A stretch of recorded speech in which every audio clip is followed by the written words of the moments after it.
दोस्तों, अंकित जी का सवाल आया है कि टाटा स्मॉल कैप अच्छा परफॉर्मेंस नहीं कर रहा है, क्या करे।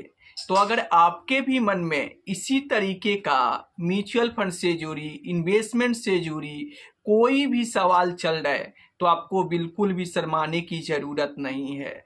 आप कमेंट करके पूछ सकते हैं, मैं पूरा कोशिश करूंगा उसे वीडियो के माध्यम से आपको सही रिप्लाई देने के लिए। तो फिर देर किस बात की, फटाफट चैनल को सब्सक्राइब कीजिए और अपना सवाल कमेंट बॉक्स में लिखकर भेज दीजिए। तो चलिए हम टाटा स्मॉल कैप फंड पे नज़र डालते हैं। तो सबसे पहले हम टाटा स्मॉल कैप फंड के रिटर्न पे नज़र डालेंगे। तो आप स्क्रीन पर देख सकते हैं, ये टाटा स्मॉल कैप फंड का रिटर्न है। तो यहाँ पर अगर एक साल की हम टाटा स्मॉल कैप फंड की रिटर्न की बात करें तो -8.2% का यहाँ पर निगेटिव रिटर्न देखने को मिल रहा है। मतलब एक साल में टाटा स्मॉल कैप फंड में बहुत ज़्यादा यहाँ पर निगेटिव रिटर्न देखने को मिल रहा है। जबकि हम कैटेगरी एवरेज रिटर्न की बात करें तो -2.3% का यहाँ पर निगेटिव रिटर्न देखने को मिल रहा है। तो अपने कैटेगरी एवरेज रिटर्न से एक साल में टाटा स्मॉल कैप फंड ने ज़्यादा गिरावट देखने को मिल रहा है। वहीं पर हम 3 साल की नज़र डालें रिटर्न पे तो इस फंड ने 21.3% का रिटर्न बना के दिया है। जबकि कैटेगरी एवरेज रिटर्न की बात करें तो 20.8% का रिटर्न है। तो 3 साल में ये फंड अपने कैटेगरी एवरेज रिटर्न को बीट किया है। वैसे ही अगर हम 5 साल के रिटर्न की बात करें तो आप देख सकते हैं इस फंड ने 31.2% का रिटर्न बना के दिया है और कैटेगरी एवरेज जो रिटर्न है वो 28.1% का रिटर्न है।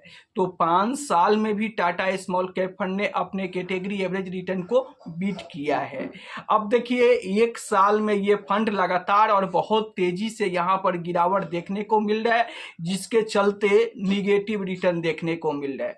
और इसी निगेटिव रिटर्न को देखकर बहुत सारे इन्वेस्टर परेशान है कि टाटा स्मॉल कैप फंड को क्या हो गया, आखिर क्यों इतना ज़्यादा निगेटिव रिटर्न दे रहा है। तो देखो पिछले एक साल की अगर हम बात करें तो बाजार ही अच्छा नहीं रहा है, जिसके चलते बहुत सारे फंड निगेटिव रिटर्न बना के दिया है। अब देखिए अगर आपके मन में ऐसा सवाल चल रहा है कि ये फंड अच्छा परफॉर्मेंस नहीं कर रहा है तो क्या इसको हम अपने पोर्टफोलियो से हटा दें, तो ऐसा गलती आपको नहीं करना चाहिए। क्यों नहीं करना चाहिए? क्योंकि देखो चाहे कोई भी फंड हो, वो ये स्मॉल कैप कैटेगरी के फंड हो या फिर मिड कैप कैटेगरी के फंड हो या फिर कोई फ्लेक्सी कैप फंड क्यों ना हो, वो हर साल टॉप लेवल पर नहीं रहेगा।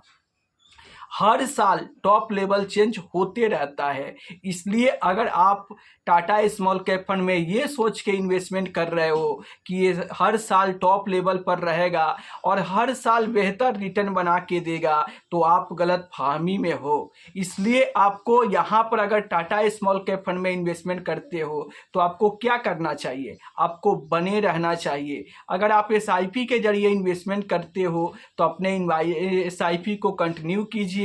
अगर आप मान लो कि यहाँ पर पहले से मोटा पैसा इन्वेस्टमेंट करके रखे हैं, फिलहाल तो इसमें लमसम इन्वेस्टमेंट बंद है, तब भी आपको कंटिन्यू करना चाहिए। क्यों करना चाहिए? क्योंकि मान लो कि आज आप टाटा स्मॉल कैप फंड को यहाँ से रिडीम करके किसी दूसरे स्मॉल कैप फंड में, मान लो कि बंधन स्मॉल कैप फंड में ही चले जाते हो या किसी और तीसरे स्मॉल कैप फंड में चले जाते हो और आगे चल के वो भी ये small cap fund under performance करने लगा, तो फिर आप क्या करोगे? किसी तीसरे स्मॉल कैप फंड में इन्वेस्ट करोगे।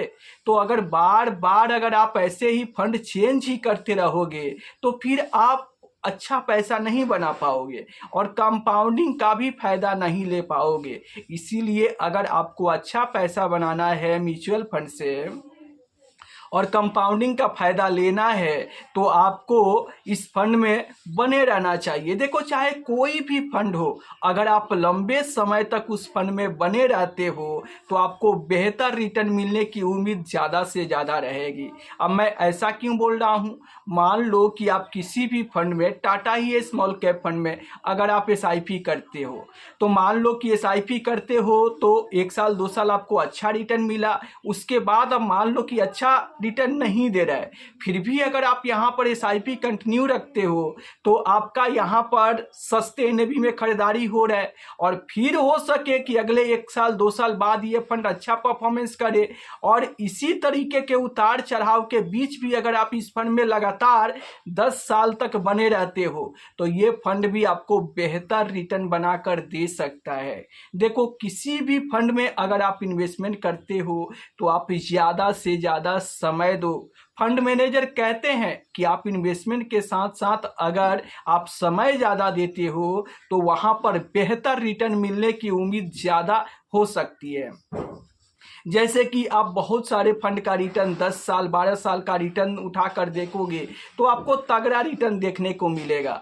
तो अगर आप किसी भी फंड में लंबे समय तक बने रहते हो तो वहां से आपको बेहतर रिटर्न मिल सकता है। तो चाहे आप यहां पर SBI स्मॉल कैप फंड में इन्वेस्टमेंट करते हो, या फिर टाटा स्मॉल कैप फंड में इन्वेस्टमेंट करते हो, या कोई आपके पोर्टफोलियो में मिड कैप फंड ही क्यों ना हो, जैसे मोतीलाल ओसवाल का मिड कैप फंड ही क्यों ना हो, या फिर मान लो कि आपके पोर्टफोलियो में कोई फ्लेक्सी कैप फंड ही क्यों ना हो, और वो मान लो कि अच्छा रिटर्न बना के नहीं दे रहा है, फिर भी अगर आप उस फंड के साथ लंबे समय तक बने रहते हो तो लंबे समय में वो फंड आपको बेहतर रिटर्न बना कर देगा। क्योंकि आप इन्वेस्टमेंट आपसे समय मांगता है, आप जितना ज़्यादा समय दोगे उतना ही ज़्यादा और उतना ही बेहतर आप वहाँ से रिटर्न बना पाओगे। तो आशा करता हूँ कि क्लियर हो गया होगा। आप हर साल और बार बार फंड चेंज ना करें। अगर ऐसा करोगे तो आप अच्छा रिटर्न नहीं बना पाओगे, कंपाउंडिंग की भी फायदा आपको नहीं मिलेगा। इसलिए चाहे आप किसी भी फंड में इन्वेस्टमेंट किए हो, आप वहां पर लंबे समय तक बने रहो। वही फंड 1 साल अंडर परफॉर्मेंस करेगा तो हो सके उसके अगले साल वो बेहतर रिटर्न दे। क्योंकि कोई भी फंड हो, लगातार अगर 10 साल तक आप इन्वेस्टमेंट करते हो तो वो रॉकेट की तरह ऊपर ही नहीं जाएगा। उस 10 साल की जर्नी में कई बार आपको यहाँ पर निगेटिव रिटर्न देखने को मिलेगा, कई बार आपको वहाँ पर 0 रिटर्न देखने को मिलेगा, और कई बार वहाँ पर बेहतर रिटर्न देखने को मिलेगा। तो इसीलिए आप अगर चाहे किसी भी फंड में इन्वेस्टमेंट करते हो, उस फंड में लंबे समय तक भी बने रहते हो, तब भी आपको बेहतर रिटर्न मिलेगा। क्योंकि देखो, ऐसा बहुत सारे फंड है जहां पर आपको लंबे समय में बेहतर रिटर्न देखने को मिलता है, लेकिन आप लंबे समय तक बने रहोगे तभी तो वो बेहतर रिटर्न आपके पोर्टफोलियो में मिल पाएगा। तो आशा करता हूं कि क्लियर हो गया होगा। बार बार फंड आप चेंज ना करें, बल्कि अपना इन्वेस्टमेंट कंटिन्यू करें। फिर मिलते हैं किसी नेक्स्ट वीडियो में, तब तक के लिए जय हिंद, जय भारत।